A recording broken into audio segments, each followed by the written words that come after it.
Hindi nakapag-antay, humingi agad ng tulong kay Daddy Frankie. Bago natin pagpatuloy ang ating pag-usapan, please don't forget to subscribe this YouTube channel, Kuya SMB Vlog. So, alam naman natin mga ka-idol ang nangyari ngayon pa sa part ng Luzon, na grabe yung ulan po doon, mga ilang araw na po panay ulan doon, dahil po sa panahon ng Luzon ngayon. Ngayon mga ka-idol, nagkaroon daw ng problema ang bahay ni Ansing. Nasira daw ito sa ulan mga ka-idol.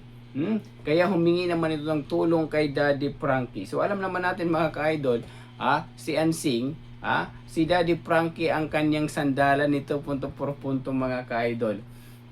Na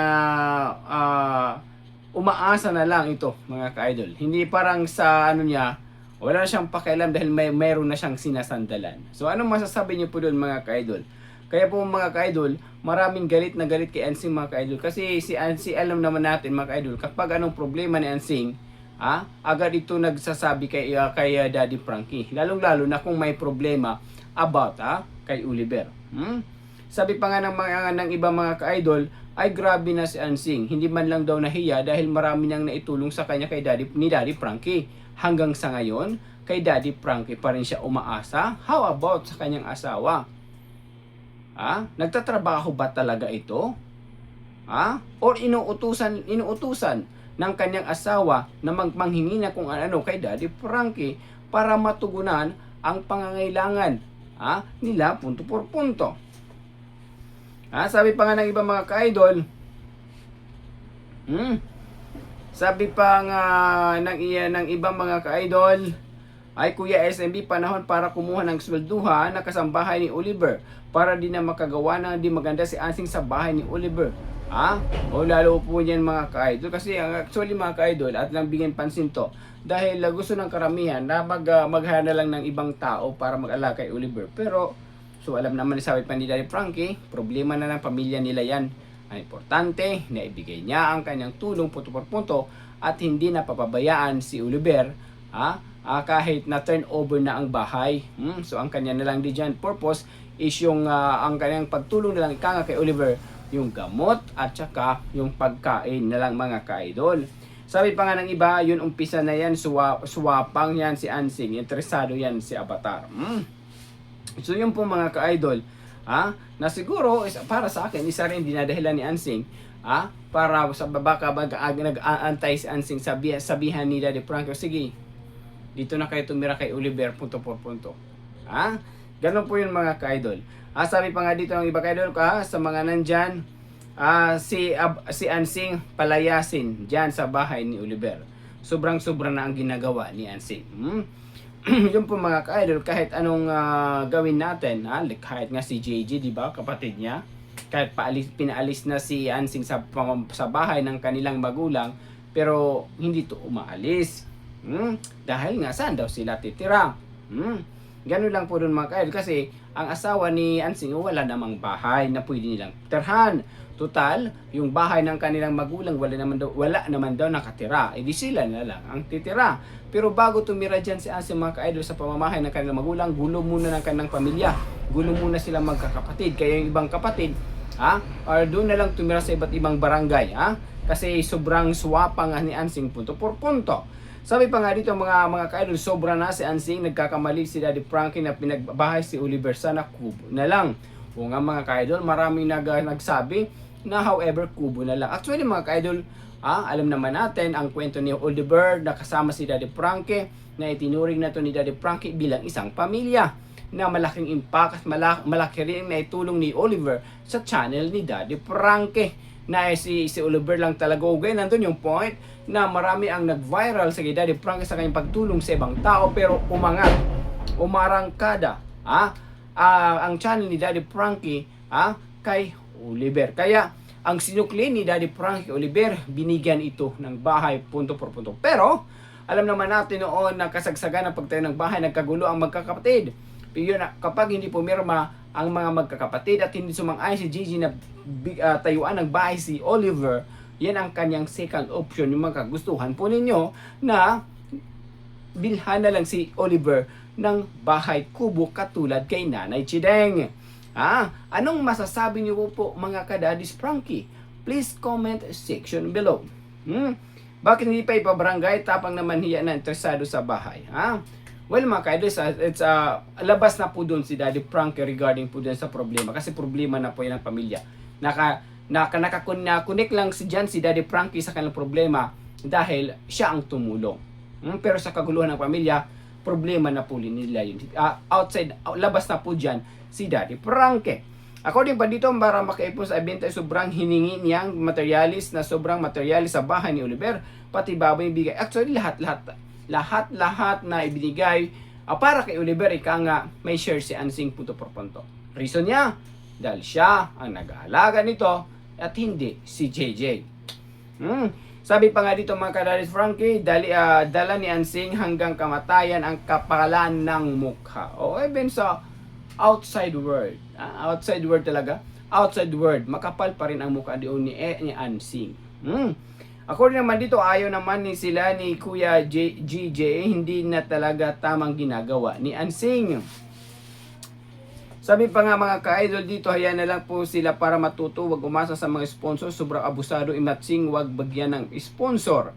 Dapat bitawan niyan si Daddy Frankie para magtanda naman at magkaroon ng kahiyan ang pamilya. Sabi pa nga ito, Bilyadoras, di na yan, aalis yan sa bahay ni Kuya Oliver. Sabi ng ibang mga ka-idol, ang asawa ni Avatar walang hiya, di sunod-sunuran, walang pa siya kalakiang tao, hindi marunong mahiya ang mag-asawa. Actually dito mga ka-idol, kapabayaan po ng kay Ansing asawa.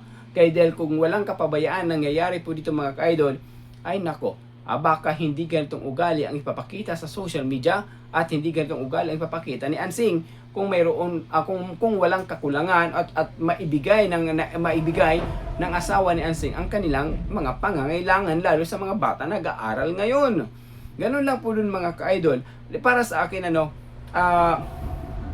nagagawa ito ni Ansing dahil sa kapabayaan ng kanyang asawa punto por punto. Sabi pa nga ni mama ng iba, nag-suggest ko lang po, sabi niya, wag na kasi bigyan ng mga sponsor, binigyan naman kasi kaya nasasanay. Well, doon lang po mga ka-idol nabigyan si Ansing. Doon lang po mga ka-idol. Pero ang iba nagsisi na rin dahil sinamantala ni Ansing. At hindi si Ansing nagbago nito punto por punto. Pati asawa ni Ansing, actually asawa ni Ansing talaga may tamad talaga mga ka-idol. Tamad, hindi niya naobliga ang what we call this, hindi naobliga ni asawa ni Ansing ang kanyang obligasyon bilang tatay sa kanyang pamilya at bilang asawa ni Ansing punto por punto. Ginagamit ang piyas, nandun yung point na ginamit talaga ang pera sa sugal ng asawa ni Ansing. So alam naman natin, si Ansing, ganun talaga. Mahal mang tao eh. Sige, kung anong gusto mo sa live, go. Ang importante, manalo at matalo, tanggap ka pa rin. Pero paano ang pangangailangan ng pamilya? Si Oliver ba? Ang aako? Hihingi rin ba? Kay Daddy Frankie? Di ba? Yung ganun po mga ka-idol. Kasi, okay lang yan. Kasi nandito naman si Daddy Frankie. Kung wala tayong bigas, hingi na lang tayo, pambili ng bigas. Di ba? Okay lang yan. Kasi, don't worry, may honey, may love, so sweet. Nandito si Oliver, Si Oliver ang ating susi na makahingi tayo ng tulong kay Daddy Frankie, pambili ng bigas na malaom-laom. Ganun po mga ka-idol. Please comment section below. Ganun pang nangyari. Umaasa lahat ng bagay ang pamilya ni Ansing, lalong asawa niya kay Daddy Frankie dahil nasa kanilang kamay ang pangangalaga nila kay Oliver. Right? Please comment section below mga ka-Daddy's Frankie. Sa mga bagong pasok, please don't forget to subscribe this YouTube channel, Kuya SMB Vlog, malaom-laom, punto por punto. Alright? Sabi pa nga ng iba, walang privacy. Dito sa kanyang bahay, Avatar, ang gahaman mo lahat ng ay gusto. Ay iyong lahat. Ay lahat na lang. Even nga bahay. Maniniwala ba kayo na walang si Ansing sa bahay ni Oliver? Walang ang tawag nito? Walang plano na kunin ito? Please comment section below mga ka-Daddy's Frankie. Kung ano mga opinion po ninyo, please comment section below. Bininta para pagsabong na asawa ni Ansing. Sabi pa nga dito ng iba, kaya nga nagagalit si Kuya JJ kasi alam na kakanyanin niya bahay ni Kuya Oliver. Kaya po mga ka-idol. Kaya sometimes, si Daddy Frankie umay na rin kay Ansing dahil even malayo siya, even busy siya sa iba, panay text, chat, humingi ng tulong, punto. Lalo ngayon, tagulan, lagi niyang pinupukol kanilang pangailangan, laging ginagamit ang pangalan ni Oliver para makakuha sila ng tulong kay Daddy Frankie. Alright? Ganun po nangyari po dyan mga ka-Daddy Frankie. Sabi pa ganito iba, ipagawa mo isa-isang bahay mo dahil maraming yero ang binigay sa iyo ni Daddy Frankie. Wala Paano? Baka sabihin naman Daddy Frankie, oh Ansing, bakit hindi pa naipagawa ang bahay mo? Baka sabihin, kasi Daddy Frankie, wala kasi kami Daddy Frankie pangbayad ng mag-aayos. Di ba yung mga ganong eksena naman? Para makahingi naman siya, di ba? So dapat dapat ang asawa nilang niya ang mag-ayos ng bahay nila. Bubong lang naman yan, di ba? Bubong lang naman, madali lang yan. Sabi pa nga dito mga ka-idol, nakaplano mo na talaga ni Ansing yan. Kanyang paikutin si Ansing sa kamay niya si Daddy Frankie, di ba? Si Daddy Frankie nga, kanyang paikutin. How much more ang mga pamilya ni Ansing? Anong masasabi niyo guys? Anong masasabi niyo doon? Sabi pa nga dito, ginawa lang yan ni Ansing katasan. Totoo po yun. Ginagawang katasan si Oliver. Ginagamit ang pangalan ni Oliver para makakuha at makahingi ng tulong kay Daddy Frankie. Yeah, right? Please comment section below. Ikaw ba ang sakim gusto mong kunin mo lahat ng meron Kuya Oliver? Oo. Sabi niya ba, natupad na pangarap ni Ansing na tumira sa bahay ni Oliver. Di ba? Doon lang po mga ka-idol. Alam na yun, Daddy Frankie na yan ang mangyayari kahit marami nagsasabi sa mga viewers na wag ituloy ang bahay, tumuloy pa rin niya. Actually mga ka-idol, tinuloy pa rin ni Daddy Frankie kahit maraming di sumang-ay dahil nga ang inano ni Daddy Frankie, kapatid. Kahit ano mangyari kay Oliver, kapatid pa rin ang makasalalay po. Kapatid pa rin ang makakaano kay Oliver punto. Nasa kamay ng kapatid ang pag-aaruga kay Oliver. Ang problema sa pinapakita ng mga kapatid ni Oliver na hindi sila concern ito punto. Dahil isa lang kanilang gusto na magamit si Oliver sa kanilang pangangailangan. Ganun ang nangyayari sa pinapakita nila dito sa social media. Sabi pa nga dito, kaya nga hindi siya nagperma kay balak talaga ni Ansing tumira dyan sa bahay ko. Hindi, tutulad po kasi kung walang plano yan sa bahay ni Oliver, orada, direct to the point, pipirma agad yan sa kontrata. Pero kung hindi sa kanyang kuya, na panganay kapatid, hindi pipirma si Ansing. Ipabarangay dapat yan, payatot niya din si Ansing. Anyway, mga ka-idol, sa mga regarding po dyan ng mga barangay, di ba, pinabarangay na nga niya si JJ Kasi di ba, nanununtok na nakita si JJ, pinabarangay na. Pati asawa na sinapak na ni JJ, di ba? May nagawa ba? Naayos ba ang utak ni Ansing? Wala, ganoon pa rin. Pag uwi ni Daddy Frankie, malaman ang desisyon, wala na yung pakinggan kahit ang batas. Totoo po yung maraming reklamo yan, maraming sumbong yan, paninira kay JJ, at saka panghihingi ng tulong, sang nangyari sa bahay niya ngayon. Maganda kasi yung house ni Oliver, kaya interesant talaga yan. Correct, malaom-laom, big check, pak na pak, di ba? Malaki talaga ang inggit na bahay ni Kuya Oliver. Ansing lalo sa mga bago ang gamit ni Kuya. Pros, di ba? Sabi niya, kahit isang taon ako magtatrabaho, hindi ko mabibili ang higaan ni Oliver. Baka nga ngayon doon nakahiga si Ansing ngayon na malaom-laom. Sabi pa nga dito, palilipatin si Oliver sa bahay. Yan doon mangyayari kapag wala nang maibigay na tulong si Daddy Frankie sa pagkain ni Oliver. Kasi nga ngayon, hanggang pagkain na lang naibigay ni Daddy Frankie para kay Oliver. Siyempre, dahil sa pagkain, nabibinagbinagan si Ansing at sa kanyang pamilya na malaom-laom, mga ka-idol.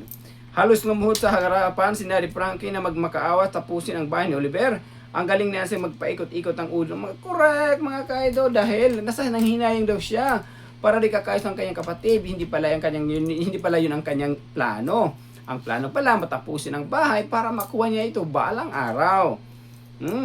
Sabi pa nga dito mga ka-idol, dapat kong paglagsan ng kuryente, ibalik-balikan niya para mapadali paglagay. Baka ubos na sugal. Totoo po yung mga ka-idol. Ang pera ni Oliver na uubos lang kung si Ansing ang hawak nito dahil sugarol si Ansing at ang kanyang asawa, punto por punto. Wala na tayong magagawa po dun mga ka-Daddy Frankie. Sabi pa nga dito, sabi nga yung plano talaga Ansing, suwapang talaga, hindi Ansing walang kang kahiyan. Wala, makupal na talagang mukha ni Ansing. Di ba mga kababayan, tama talaga sinabi ko noon, ayan nangyari na. Sabi pa nga dito mga Karis Frankie, good afternoon Kuya SMB Vlog, kapal ng mukha talaga ni SMB ni Ansing. Ha? Kaya ayaw pumira ni Ansing sa kasulatan, may plano talaga sa bahay ni Oliver. Oh, di ba sinabi ko sa'yo? Kasi kung wala yan, ora-orada yan, hindi yan mag-iisip kung ano-ano, kung mula sa kibuturan ng kanyang puso. Ha? Ang kanyang pagtulong ng kanyang kapatid. Ganun lang po doon mga Karis Frankie. Padlock yung bahay para di makapasok sa bahay ni Oliver. Ano nga mga ka-idol, walang magagawa nga doon nga. Kasi nga si Ansing nakahawak, nasa kamay, ang nasa alas na kay Ansing sa pag-aalaga kay Oliver. Alright? Ganun lang po mga ka-idol. Dapat mag-asawa na si Oliver para kahit paano may susuporta ka usap. Oo nga dapat, yun ang plano ng mag-asawa. Problema, hindi kung kaya na maghanap ng asawa at di ba? Yung ganun mga ka-idol. Dapat si Daddy Frankie ang magkapag-desisyon. Well mga ka-idol, si Daddy Frankie hindi siya makakapag-desisyon regarding po ng para sa akin dahil labas na po siya dyan sa mga mga problema family nila. Well, si Daddy Frankie nandiyan lang po yan sa desisyon ano magiging maayos para kay Oliver punto por punto. Nagkaroon lang sila ng connection, nagkaroon lang sila ng pagsasama dahil po sa pagtulong ni Daddy Frankie kay Oliver punto por punto. Nabubisit ako kay Ansing kaya ayaw kong makita. Oo nga. Kahit marami po, hindi lang po ikaw ma'am. Marami po ang ayaw kay Ansing talaga. Sabi pa nga, dami naman yero kanakuha ni Ansing. Pagtapos bahay ni Oliver, dapat i-repair ng asawa ni Ansing. Ay naku, hindi marunong mag-repair asawa ni Ansing mga kaidol. Maasa lang din sa siyempre makapaghutot din. Kaya dahil example, magbigay sila Daddy Frankie ng 5,000. O, may share din. At saka may sobra rin, di ba? Ganun lang po ng mga kaidol. Kahit anong gawin natin. Kahit anong gawin talaga natin mga ka-idol, hindi talaga magbabago si Ansing, ganun pa rin, gahil pa rin at tuso pa rin ang kanyang upang ugali. Nakakainis si Ansing, may bahay ni Bakit sa Oliver po lumipat din sa ata marunong talaga. Ay nako, pangarap ni Ansing mga ka-idol. Pangarap ni Ansing, punto por punto. Sabi pa nga dito, dapat magsalita sa mga sponsor ginagawa ni Ansing, alam niya kay Daddy Frankie paikutin. Ganun lang po mga ka-idol. Success lahat ang plano ni Alien, Kuya SMB. Talo kayo lahat. Panalo si Ansing na malamlaom according to Proto Valdez. Ganun lang po doon mga ka-idol. Wala tayong magagawa po doon. Kahit ang mga nasabi pa nga ng iba na kay Daddy Frankie ang desisyon, dapat mag-usap siya. Siya naman kung anong gagawin niya ngayon sa parang natupad ng pangarap ni Avatar. Natitira sa bahay ni Oliver. Kaya Daddy, big decision. Desisyon para walang masabi na naman ang mga supporters at sponsor sa iyo. Yun lang po according to Aurelia Labasingel. Labasingel. Well, para po sa akin mga ka-idol, regarding po dun sa bangayan ng magkakapatid, labas na po dun si Daddy Frankie. Pero kung when we talk about sa pag-aalaga kay Kuya Oliver, pwede po mahimasok doon si Daddy Frankie kasi isa po siyang tumulong ng malaking impact na nakatulong na mapagbago ang buhay ni Oliver at mabigyan ng pangalawang pagkakataon na makita ang ganda ng ang ganda ng mundo. Ganun lang po dun mga ka-idol. So, sabi pa nga dito mga ka-idol sa bahay ni Oliver, again, sana po ang pinagawang bahay ni Oliver gaya ng bahay ni Nanay Chideng para madaling ilipat. Yung bahay kubo. Yun ang marami talagang ka-idol nagsabi na bahay kubo na lang po talaga ang ibigay kay Daddy kay Oliver. Hindi yung bahay. Kasi, parang pinaplanuhan na ni Ansing. Plano pa lang sa paggawa ng bahay. Nagplano na sa Ansing paano makuha ito at maunahan ang kanyang mga kapatid punto por punto. Kaya nangyari na nga. Naging successful nga si Ansing. Si JJ pinag-usapan, deadma. Kasi iniisip ni Ansing ang kanyang sariling kapakanan. Sabi pa nga dito mga ka-idol, natupad na ang gusto nangyari ni Ansing makalipat sa bahay ni Oliver na hindi Ansing ang may tag-iyahan sa balay ni Oliver. Hoy Ansing, diri ito imo nga balay. Dakmol mat imo nawong. Robina Monte. Anyway mga ka-idol, yun na po ating pinag-uusapan regarding po dito kasi almost naman lahat tayo inis at galit kay Ansing. Sabi pa nga dito, matitigil yan kung di i-vlog ni Daddy Frankie at huwag bigyan ng kung ano-ano kay Oliver na lang sa kanya anabuso. Well, sa ngayon mga Daddy Frankie, pagkain lang po, for food lang po ang binibigay ni Daddy Frankie na allowance ni Oliver. Iba-iba, wala na po. At saka yung gamot, sabi pa nga ang gamot, diba? Ang gamot is good for 4 months pa. So matagal pa po, hanggang October pa po. Sabi nga di ba, pagbalik ni Daddy Frankie pagawa ang bahay ni Ansing para hindi maabala si Oliver sa bahay niya. Sabi ng iba, sana bigyan ng dalawin Daddy Frankie si Oliver pagdating ng Manila. Bigyan ng pera, madalas wala si Oliver kasi nasa simbahan sila.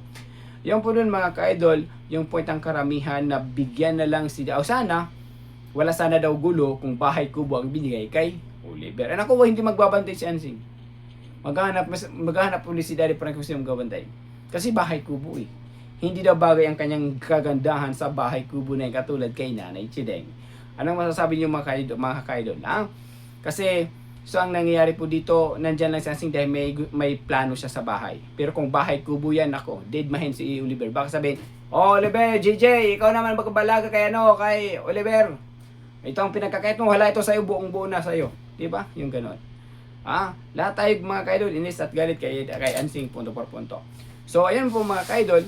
So, nalaman natin, napansin ng karamihan kung anong klaseng pag-ugali mayroon si Ansing punto por punto. Ang mission namin ni Kuya SM magkaisa magtulungan para maging solido-pulido sa Daddy Frankie community sa tulong po ninyo.